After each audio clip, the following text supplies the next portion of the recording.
송생과학입니다. 우리는 그동안 물질의 특성에 대해서 배웠습니다. 밀도, 용해도, 끓는 점, 녹는 점, 어는 점 이런 것들을 배웠죠.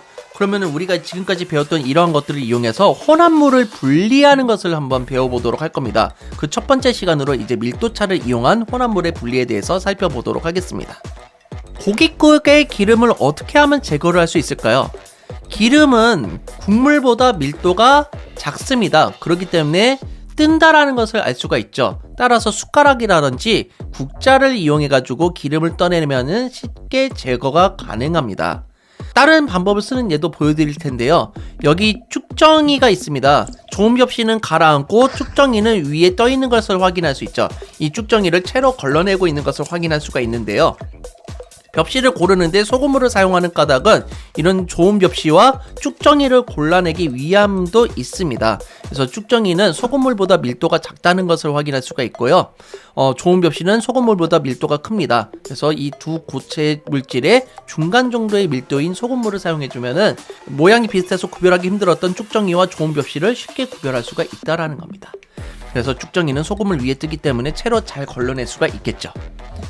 오늘은 이렇게 혼합물이 분리되는 원리를 한번 이해해 볼 겁니다. 그리고 이를 이용한 사례를 주변에서 찾을 수 있도록 할 텐데 그 물질의 특성 중에 밀도를 한번 이용해 보도록 하겠습니다. 고체 혼합물을 분리하는 방법에 대해서 생각할 텐데요. 고체 물질을 녹이지 않으면서 밀도가 두 고체 물질의 중간 정도인 액체 물질을 넣어서 분리를 할 수가 있습니다.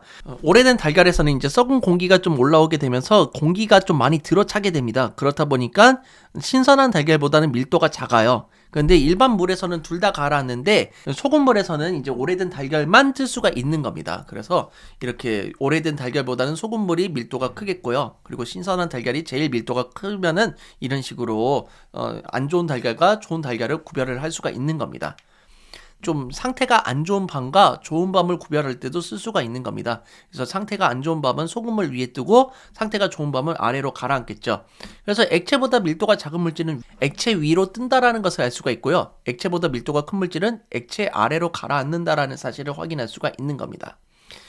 자, 그래서 우리가 플라스틱 혼합물을 한번 분리해 보는 것을 해보도록 할 텐데요. 여기 생수병, 우유통, 요구르트 통이 있다라는 것을 확인할 수가 있습니다. 생김새나 색깔이 거의 비슷하다라는 것을 확인할 수가 있는데 우리가 액체를 이용하면 이 고체 물질을 쉽게 비교를 할 수가 있습니다. 우선 여기 있는 것 중에서 맨 처음에 물을 먼저 집어넣을 겁니다. 물에다가 플라스틱 혼합물을 넣게 되는데요. 그러면은 어떤 것을 먼저 분리를 해낼 수가 있을까요? 그렇죠. 물보다 밀도가 작은 우유통을 먼저 분리해낼 수가 있다라는 겁니다. 그러면 이 우유통을 채로 건져내면 되는 것이죠. 그 다음에 이제 소금물로 이제 조금씩 만들면서 이제 밀도를 조금씩 높여갈 겁니다. 그러면은 생수병하고 요구르트 통을 비교할 수가 있겠는데요. 소금물보다 밀도가 낮은 요구르트 통이 뜨게 되겠고요. 생수병이 아래로 가라앉겠죠. 그래서 요구르트 통을 건져낸 다음에 소금물을 다 버리면은 생수병 저각을 이렇게 얻어낼 수가 있는 겁니다. 그래서 고체 물질을 분리할 때는요, 밀도가 중간 정도인 액체 물질을 사용하면 쉽게 분리가 가능하다는 점을 기억해 두시면 되겠습니다. 액체 혼합물의 분리는요, 서로 섞이지 않는 액체 혼합물에서 밀도가 큰 액체는 아래로 가라앉고요, 밀도가 작은 액체는 위로 떠서 층을 이룬다고 보시면 되겠습니다. 그래서 여기 지금 식용유랑 물 같은 경우는 섞이지 않는 불균인 혼합물이라는 것을 알 수가 있고요. 식용유가 물보다 밀도가 작기 때문에 위로 뜬다라는 사실을 알 수가 있습니다. 따라서 서로 섞이지 않는 액체 혼합물은요, 밀도차를 이용해서 분리를 할 수가 있습니다. 그래서 바닷물보다 밀도가 작은 석유가 지금 이렇게 위에 떠 있다라는 것을 확인할 수가 있겠죠. 자, 분별 깔때기 또는 스포이트를 이용해서 분리를 할 수 있습니다. 그래서 분별 깔때기라는 장치도 있고 스포이트라는 장치가 있는데 분별 깔때기는 이제 조금 섞이지 않는 물질이 과량으로 있을 때 쓰는 방법이고요. 스포이트는 섞이지 않는 물질이 소량이 있을 때 쓰는 방법입니다. 그래서 스포이트를 이용한 분리는요, 액체 혼합물의 양이 적을 때에는 혼합물을 시험관에 넣습니다. 이때 위에 떠 있는 물질을 먼저 분리를 해내는 겁니다. 즉 밀도가 작은 물질을 먼저 분리를 해낸다라는 거고요. 혈액을 원심 분리기에 돌리게 되면은 밀도가 큰 물질에는 이제 혈구가 가라앉게 되고요. 밀도가 작은 물질은 혈장을 위에 뜨게 되는 겁니다. 이 혈장을 이용해서 질병 여부를 판단할 수 있다고 합니다. 자, 분별 깔때기를 이용한 분리 방법은요, 많은 양을 섞이지 않는 액체를 분리를 할 때 사용을 하는 거고요. 여기에 섞이지 않는 액체를 여기다 들이붓습니다. 그 다음에 오랜 시간 기다려준 다음에 밀도가 큰 물질을 먼저 꼭지를 통해서 받아내는 겁니다. 그래서 마개를 연 상태에서 꼭지를 열면은 쪼로로로 이제 액체가 내려오게 되는 거고요.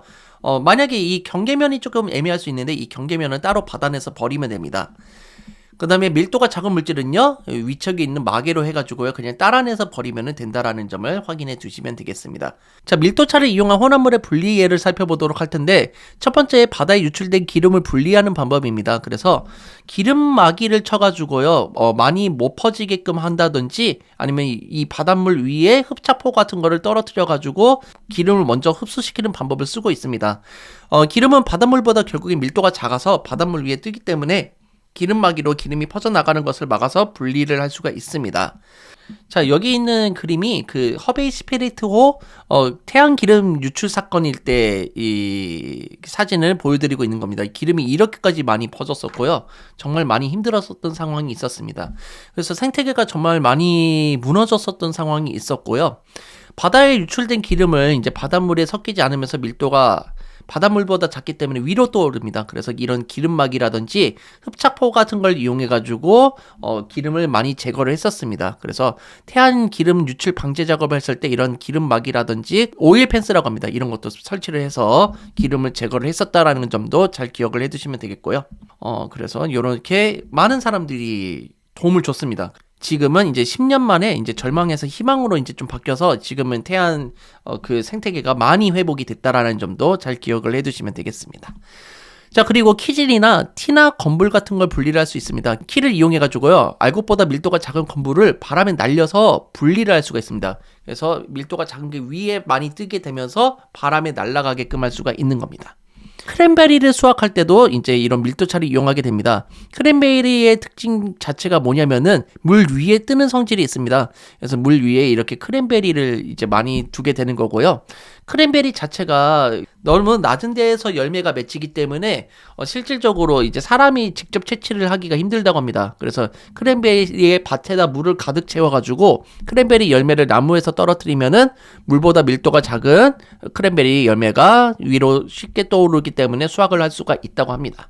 자, 그 다음에 원심 분리기를 이용해서 혈액을 분리할 수가 있습니다. 그래서 혈액을 원심 분리기에 넣고 고속으로 회전시키면은 혈액을 구성하는 성분이 밀도에 따라서 나누어지게 됩니다. 아래쪽에는 이제 그 밀도가 큰 혈구가 가라앉게 되고요. 위쪽에는 혈장이 떠 있게 되는 겁니다. 그래서 이 혈장을 스포이트로 먼저 떠내가지고 그 질병 같은 것도 확인하고 다양한 정보를 확인할 수가 있다고 합니다. 자, 마지막으로 사금 채취가 있는데요. 사금이 섞인 모래를 그릇에 담아서 물속에 흔들면은 밀도가 작은 모래나 흙은 물에 씻겨 나가고 밀도가 큰 금이 남게 된다라는 겁니다. 그래서 밀도가 작은 모래는 씻겨져 나가지만 밀도가 큰 금은 가라앉아 있는 걸 확인할 수 있습니다. 자, 그럼 지금까지 배운 내용을 가지고 문제를 한번 풀어보도록 하겠습니다.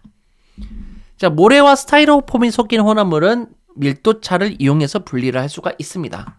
벽실을 소금물에 넣으면요, 소금물보다 밀도가 땡땡한 축적이는 소금물에 뜸으로 채로 걸러냅니다.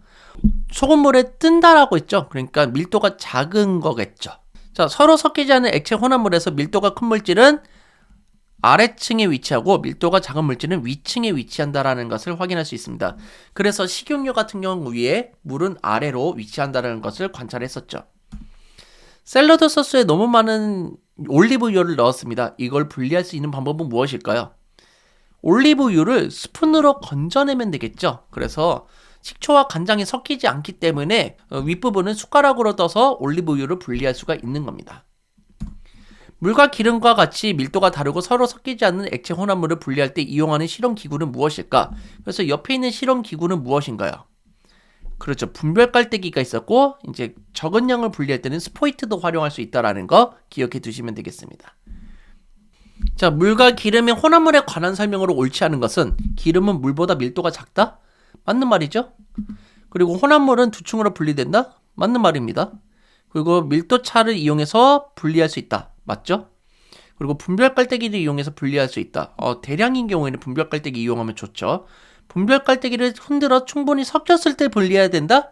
아니죠. 흔들고 나서 충분한 시간을 두고 기다린 다음에 분리를 한 시간을 마련을 해야 되는 거죠. 그렇기 때문에 5번이 틀린 말입니다. 자, 다음 이 시간에는 용해도 차를 이용한 혼합물의 분리 방법에 대해서 알아보도록 할 겁니다. 재결정이라는 방법을 이용할 텐데 그러한 방법에 대해서 살펴보도록 하겠습니다.